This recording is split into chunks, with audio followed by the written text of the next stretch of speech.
Hello my dear friends, स्वागत है आपका आपके अपने यूट्यूब चैनल पाथ मेकर में। मेरा नाम है सौरभ और दोस्तों हम बात करने वाले हैं 8 दिसंबर को दिल्ली पुलिस का जो एग्जाम हुआ है सेकंड शिफ्ट में, उसमें जीके के कौन कौन से क्वेश्चन पूछे गए हैं। दोस्तों हम उन्हीं क्वेश्चनों को डिस्कस करेंगे जो वास्तविक तौर पर एग्जाम में पूछे गए थे, ठीक है। और दोस्तों आगे का अनुमान भी लगाएंगे हम, आगे आने वाली शिफ्टों में या फिर आगे आने वाले एग्जाम कौन कौन से क्वेश्चन जीके के आपसे पूछे जा सकते हैं, ठीक है।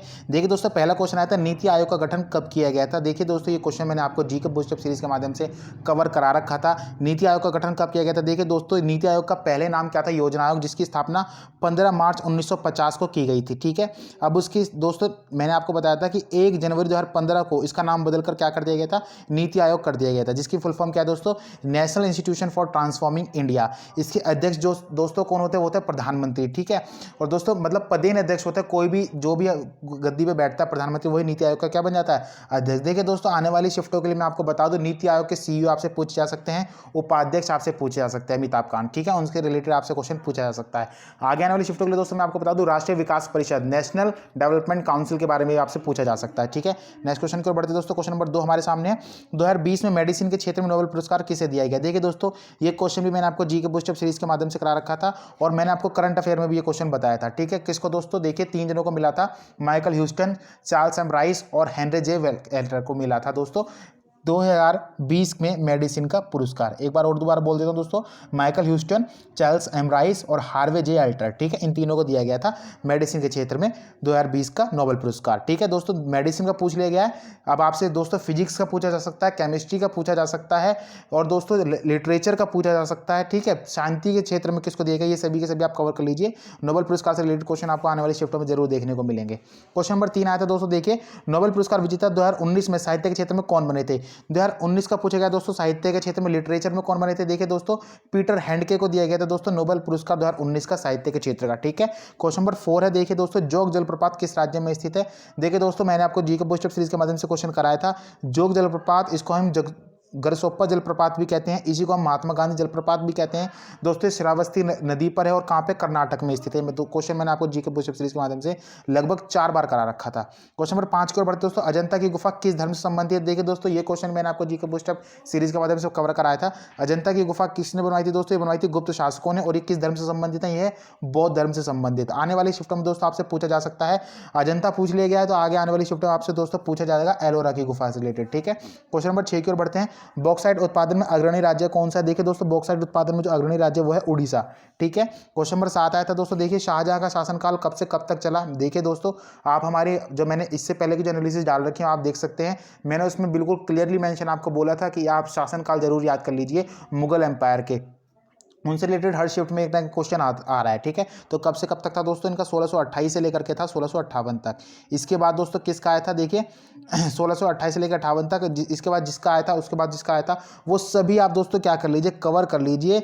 100% मैं आपसे कह रहा हूँ आने वाली शिफ्टों में पूछा जाएगा। देखिए दोस्तों, इसके बाद आया था 1658 1707 तक का औरंगजेब का, जो आपसे पूछा गया था दोस्तों, ये भी आपसे क्या है, पूछ लिया गया है इससे पहले वाली शिफ्टों में, ठीक है। क्वेश्चन नंबर 8 आया था, देखिए दोस्तों, जूट उत्पादन में अग्रणी राज्य कौन सा है।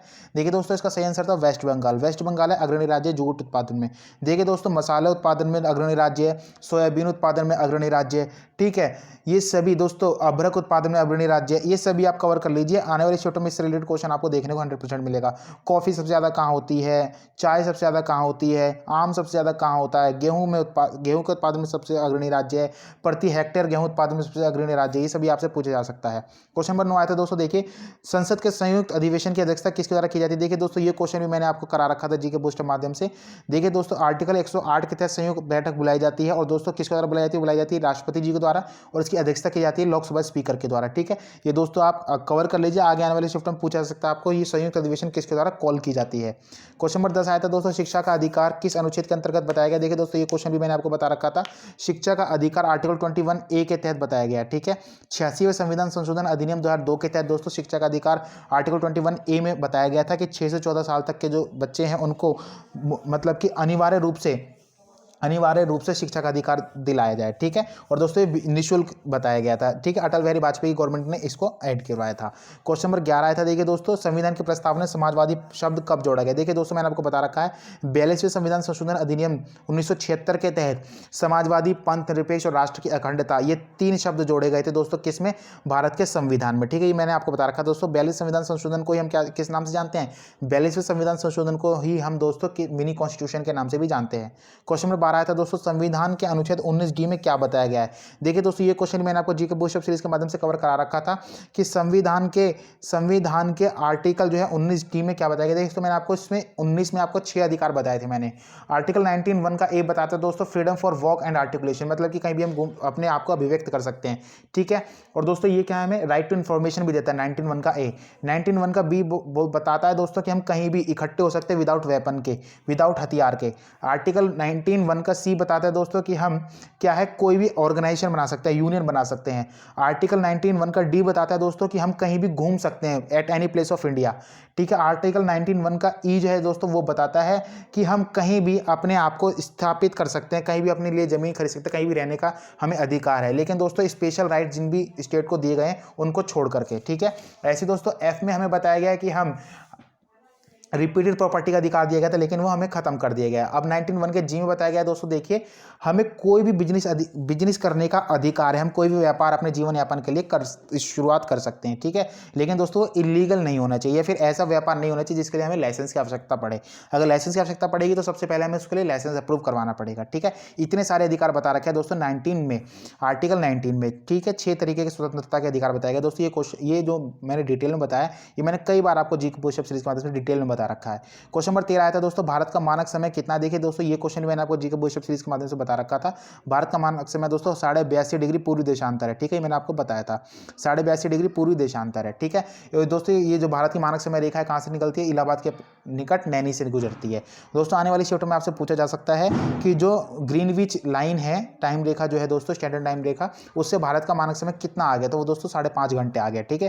क्वेश्चन नंबर 14 आया था दोस्तों, बीसीसी का पूर्ण रूप क्या है। देखिए दोस्तों, बीसीसी का पूर्ण रूप है ब्लाइंड कार्बन कॉपी। ये दोस्तों ये कंप्यूटर से रिलेटेड क्वेश्चन आया था। क्वेश्चन नंबर 15 पूछा गया था दोस्तों, दिल्ली में प्रथम बार एशियाई खेल कब हुए थे। देखिए दोस्तों, ये क्वेश्चन मैंने आपको करा रखा था। दिल्ली में प्रथम बार जो एशियाई गेम हुए थे दोस्तों 1951 में हुए थे। दोस्तों आप कवर कर लीजिए कॉमनवेल्थ गेम कब हुए थे भारत में, ये सभी आपसे पूछा जा सकता है, ठीक है। ओलंपिक कब हुए थे, इनसे रिलेटेड भी क्वेश्चन आपसे पूछे जा सकते हैं। क्वेश्चन नंबर 16 आया था दोस्तों, एमएस एक्सेल में कट करने की शॉर्टकट की क्या होती है। देखिए दोस्तों, ये भी क्वेश्चन मैंने आपको बता रखा था, Ctrl+X, ठीक है दोस्तों। Ctrl+X से क्या होता है दोस्तों, कट कर सकते हैं आप, ठीक है। कॉपी करने के लिए Ctrl+C होती है, पेस्ट करने के लिए Ctrl+V होती है, ठीक है। ये सभी आपसे आने वाले शिफ्टों में पूछे जा सकते हैं। कंट्रोल ए से दोस्तों आप क्या करते हैं, सबको सिलेक्ट कर लेते हैं, ठीक है। ये सभी आपसे पूछा जा सकता है। क्वेश्चन नंबर 17 आया था दोस्तों, फतेहपुर सीकरी को अपनी राजधानी किसने बनाया था। देखिए दोस्तों, ये क्वेश्चन मैंने आपको बता रखा था। फतेहपुर सीकरी को अपनी राजधानी बनाया था दोस्तों अकबर ने, ठीक है। किसने दोस्तों, अकबर ने बनाया था। नेक्स्ट क्वेश्चन की ओर बढ़ते हैं दोस्तों। देखिए क्वेश्चन नंबर 18 हमारे सामने, नेशनल स्टॉक एक्सचेंज के वर्तमान अध्यक्ष कौन है। देखिए दोस्तों, ये क्वेश्चन मैंने आपको करंट अफेयर के माध्यम से कवर करा रखा था। नेशनल स्टॉक एक्सचेंज के जो वर्तमान अध्यक्ष दोस्तों वो है गिरीश चंद्र चतुर्वेदी, ठीक है।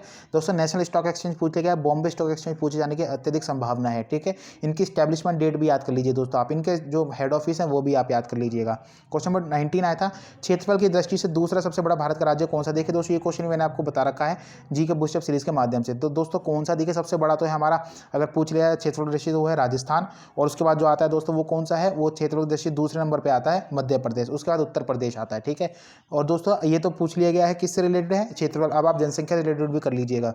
क्वेश्चन नंबर 20 आया था, देखिए वर्ल्ड इकोनॉमिक फोरम के अनुसार भारत के जीडीपी 2019 में कितने रहने का अनुमान लगाया गया था।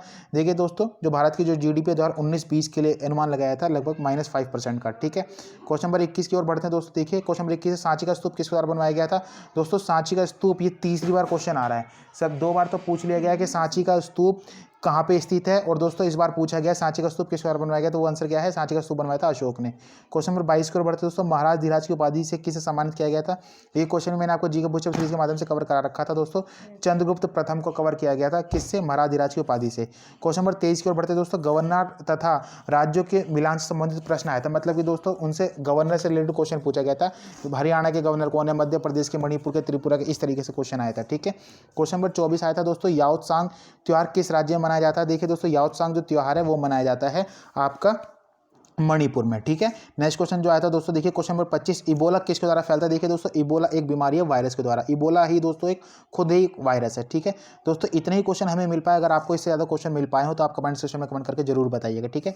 चलिए दोस्तों, विदा लेते हैं, आपसे मिलेंगे अपनी नेक्स्ट वीडियो में। थैंक्स फॉर वॉचिंग गाइस, जय हिंद, जय भारत।